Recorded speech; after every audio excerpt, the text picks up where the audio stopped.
Good morning, dear students. Welcome to the science class. Today, we continue our discussion on chapter 7, that is control and coordination. The last class, you learned about coordination in plants and movements of plants due to growth. In today's class, you will learn about plant hormones and animal hormones. Most multicellular organisms use another means of communication between cells, namely chemical communication.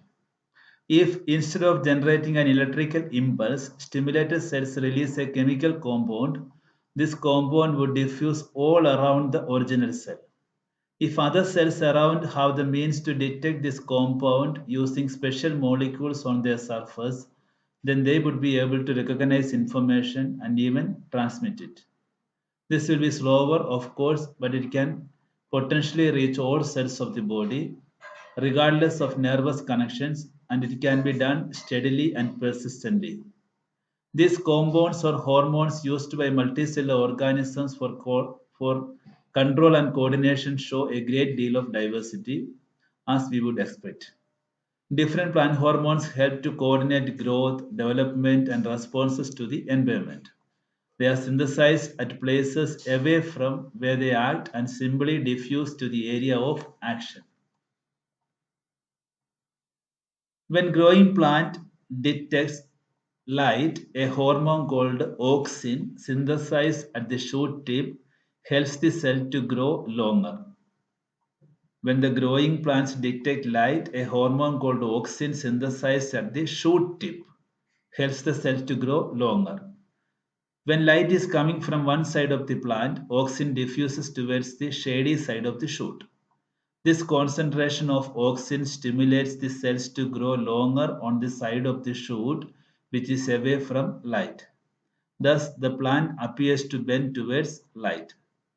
Another example of plant hormones are gibberellins, which, like auxins, help in the growth of the stem. Cytokinins promote cell division and they are present in greater concentration in areas of rapid cell division, such as in fruits and seeds. These are the examples of plant hormones that help in promoting growth. Auxin, gibberellins, cytokines. Auxins, gibberellins, cytokinins, these are the hormones that promotes growth. But plants also need signals to stop growing. Abscisic acid is one example of a hormone which inhibits growth. Its effects include wilting of leaves. So, auxins, gibberellins, cytokinins are the hormones that promote growth, whereas abscisic acid inhibits the growth. Chemical coordination takes place in animals with the help of chemical messengers called as hormones. Hormones are chemical messengers secreted by the endocrine glands, which are carried by the blood to the respective organs to regulate certain physiological processes. So, hormones are chemical messengers secreted by the endocrine glands, which are carried by the blood to the respective organs to regulate certain physiological processes. The organs on which the hormones act are known as the target organs. The organs on which the hormones act are known as the target organs. The target cells have receptors on their surface that recognize the respective hormones. Here you can see the endocrine glands, the hypothalamus, pituitary gland, thyroid glands, parathyroid, and the pancreas, adrenal glands, testis, this is the male endocrine glands. So hypothalamus, pituitary gland, thyroid, parathyroid, pancreas, adrenal gland, testis. In female, hypothalamus, pituitary gland, thyroid, parathyroid, pancreas, adrenal gland, ovary. So different animal hormones. First, thyroxine hormone. Thyroxine regulates carbohydrate, protein, and fat metabolism in the body so as to provide the best balance for growth.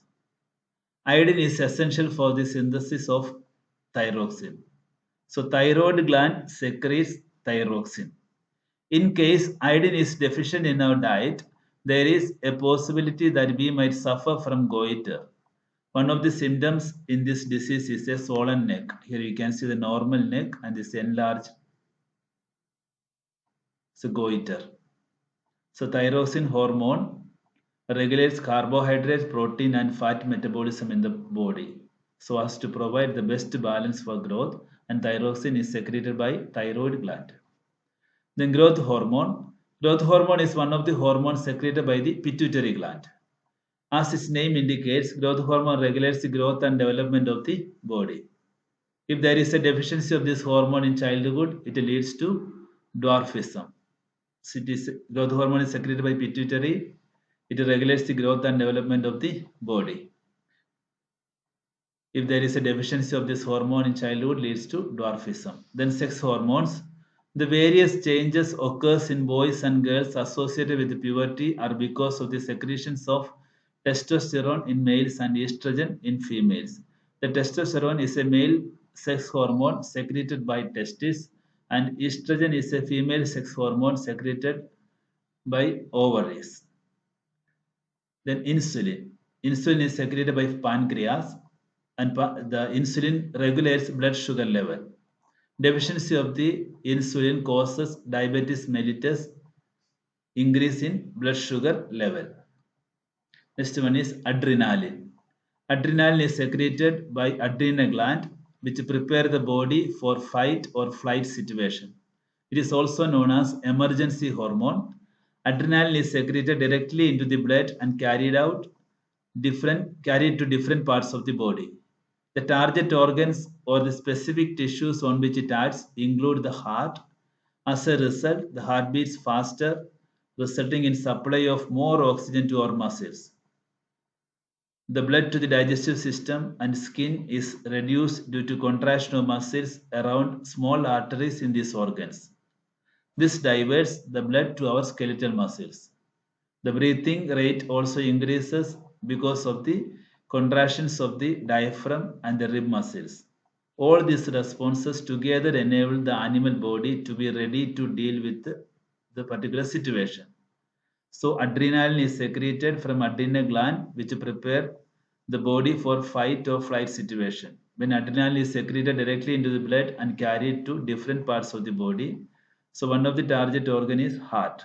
As a result, the heartbeat becomes faster, resulting in supply of more oxygen to our muscles, and blood to the digestive system and skin is reduced due to the contraction of muscles around the small arteries in these organs, and this diverts the blood to our skeletal muscles. The breathing rate also increases because of the contraction of the diaphragm and the rib muscles, and all these responses together enable the animal body to be ready to deal with the particular situation. Now, what is feedback mechanism? Hormones should be secreted in precise quantities, and we need a mechanism through which this is done. The timing and amount of hormone released and are regulated by feedback mechanisms. Excess amount as well as deficiency of hormones causes disorder. A mechanism is used by the body to regulate the secretion of hormone, which is called as feedback mechanism. A mechanism is used by the body to regulate the secretion of hormone, which is called as feedback mechanism. That means hormone should be secreted in precise quantities, and we need a mechanism through which this is done, and this mechanism is known as feedback mechanism. For example, if sugar level increases in blood, cells of the pancreas can detect this and produce more amount of insulin to control blood sugar, and as the blood sugar level falls, secretion of insulin reduces. Dear students, today we completed chapter number 7. In next class, we'll start chapter 1. Till then, bye.